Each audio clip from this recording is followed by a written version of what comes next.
ఏదో భారం పడినట్టుగా నువ్వు 6 నెలల నుంచి వాడలేదు కాబట్టి నీ సిలిండర్ డెడ్ అయిపోయింది నీకు ఇవ్వం అని చెప్తాడు. ఇదంతా అపోహ. దాని మీద ఒక జీవో అడిగా నేను, జీవో ఏం లేదు, వెంటనే ఇవ్వమని ఉంది.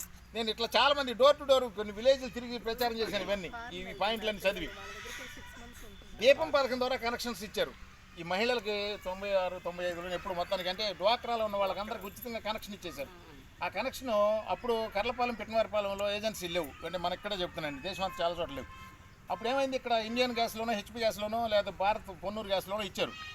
తర్వాత మా కర్లపాలెం ఏజెన్సీ వచ్చిన తర్వాత వాళ్ళు బాపట్ల రావాల్సి వస్తుంది. దీని మీద నేను కలెక్టర్ గారి దగ్గరికి వెళ్ళి ఫైట్ చేసి దాని గురించి మాట్లాడితే వెంటనే షిఫ్ట్ చేసేసారు అక్కడికి. కర్లపాలెం కనెక్షన్స్ ఏదైతే ఉన్నాయో వాళ్ళు ఇక్కడికి రావసరం లేదు, కర్లపాలెం ఏజెన్సీకి మొత్తం బల్క్లో ట్రాన్స్ఫర్ చేసేసారు. అంతకుముందు వీళ్ళు ఏం చెప్పారు, లేదు అసలు ట్రాన్స్ఫర్ అవ్వండి అని చెప్పారు. ఇట్లాంటి అబద్ధాలు చెప్పేటప్పుడు మనకు సమాచార హక్కు చట్టం, దాని గురించి కూడా మాట్లాడతాం. మళ్ళీ మనం సమాచార హక్కు చట్టాన్ని ఉపయోగించుకుని మనం దీన్ని సమాచారం తీసుకోవచ్చు. అంటే దీనికి సంబంధించిన జీవో ఏదైనా ఉంటే ఆ జీవోలన్నీ మనం తీసుకోవచ్చు అనమాట. దీపం కనెక్షన్ వాళ్ళకి 2వ సిలిండర్ కూడా ఇవ్వాలి, ఎందుకు బ్లాక్లో అమ్ముకోవడానికి. దానికి కూడా దీపం కనెక్షన్ కూడా 2వ సిలిండర్ ఇవ్వచ్చు అనేది నేను చాలామందికి ఏర్పాటు చేయడం జరిగింది.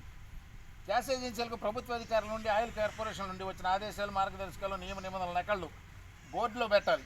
ఏదైతే ఆర్డర్స్ వస్తున్నాయో అవి వాళ్ళు మనకు చెప్పరు, అవి ఆ నోటీస్ బోర్డులో పెట్టమని చెప్పి ఒక డిమాండ్. కనెక్షన్ తీసుకున్న తర్వాత ఎన్ని రోజులకు వేరే ఏజెన్సీకి బదిలీ చేసుకోవచ్చు. కనెక్షన్ తీసుకున్నాం అనుకోండి, మనం ట్రాన్స్ఫర్ కోసం ఇది 2 సంవత్సరాలు కూడా అవ్వలేదండి, ఇంకా బదిలీ ఇవ్వం, వేరే ట్రాన్స్ఫర్. నేను ఒక కనెక్షన్ తీసుకున్నా, నాకు రేపు ట్రాన్స్ఫర్ వచ్చింది, ఎక్కడికి వైజాగ్ వెళ్ళాలి, వెంటనే ఆ కనెక్షన్ తీసుకున్నాడు మనకు డబ్బులు ఇచ్చేయాలి. అది ఎవరు అని అట్ట 2 సంవత్సరాలు ఉండాలి, 3 సంవత్సరాలు అలా ఇష్టమేగా. అంత చూస్తాడు బాండ్ చూసి. ఇది 5 సంవత్సరాలు కూడా అవ్వలేదు కదండి, నేను ఏజెన్సీ ఇవ్వకూడదండి అంటే వదిలిపెట్టుకుని వెళ్ళిపోవాలన్నమాట. అట్లా ఏం లేదు, ఇవాళ కనెక్షన్ తీసుకుని రేపు పొద్దున్నే ట్రాన్స్ఫర్ చేసుకోవచ్చు. ఎంప్లాయీస్ కానీ ప్రైవేట్, నేను కూలికి వెళ్తున్నాను, నాకు ఇక్కడ పని లేదు, నేను వేరే శ్రీకాకుళం జిల్లా వెళ్తున్నా, ఇక్కడ ఇది హ్యాండ్ ఓవర్ చేసేస్తే అటు బాండ్ రాసిస్తే అక్కడికి వెళ్తే వెంటనే కనెక్షన్ ఇవ్వాలి. ఇట్లా ఉంది. ఇవన్నీ దాచిపెట్టి యజమానిని మోసం చేసిన చేతగాళ్ళు అనమాట. ఇంటంతా వాడు మన చేతగాడు, కానీ యజమానికి చెబుతున్నాడు ఈ కథలన్నీ. ఏది మనం పెట్టుకున్న రూల్స్ ఇవన్నీ. ఊరింట్లో ఉన్న వినియోగదారులకు గ్యాస్ కనెక్షన్ ఇవ్వకూడదని చెప్పారు. వాళ్ళు చెబుతుంటే నేనేం చేశానంటే ఆల్రెడీ పూరీలలో ఎక్కడెక్కడ గ్యాస్ కనెక్షన్ లిస్ట్ తీసుకుని వెళ్ళి కూర్చొని వీళ్ళకి ఎందుకు ఇచ్చారు, వీళ్ళ మీద యాక్షన్ తీసుకోండి అని కలెక్టర్ దగ్గర కూర్చొని వెళ్ళి. ఊరింట్లో ఉంటే కనెక్షన్ ఇవ్వకూడదు అంటున్నారు, మరి ఇది వీళ్ళ ఎన్ని పూరీలు అంటే వాళ్ళ కనెక్షన్లు ఉన్నాయి, వాళ్ళ పేరు, ఇల్లు, డోర్ నెంబర్ అన్నీ ఉంటాయి కదా. అట్లా ఒక 10-20 కనెక్షన్లు రాసుకుని వెళ్ళి కూర్చున్నా. వెంటనే కలెక్టర్ గారు ఆర్డర్ ఇచ్చాడు చెప్పడం. ఇవన్నీ రికార్డెడ్గానే చేసినాడు, ప్రాక్టికల్గా చేసినాయి.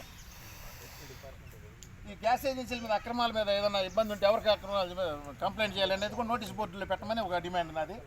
2 సిలిండర్ వినియోగదారునికి ఇంటి వద్ద డెలివరీ ఇచ్చట్లో విఫలమైన సిబ్బందికి రోజుకి ఎంత అపరాధ రుసుము విధిస్తారు.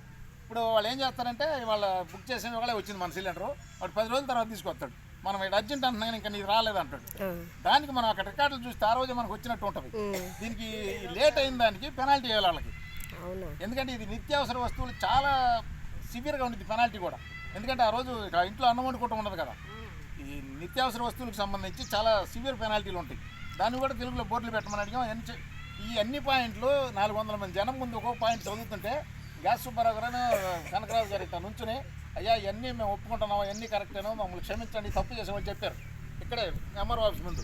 ఆ రోజు పేపర్లోళ్ళు, టీవీలోళ్ళు, డిఎస్పీ గారు, తహసీల్దారు, డిప్యూటీ తహసీల్దార్, సివిల్ సప్లైస్, వీళ్ళంతా 400 మంది జనం, వీళ్ళందరూ ముందు చెప్పించాను అన్నమాట. ఈ పాయింట్లు అందుకు రాసింది ఆ రోజు. ఈ పాయింట్లన్నీ ఒప్పుకున్నారన్నమాట. మొత్తం 42 పాయింట్లు ఉన్నాయి. తర్వాత మీకు ఎవరికైనా కావాలంటే ఇస్తాను.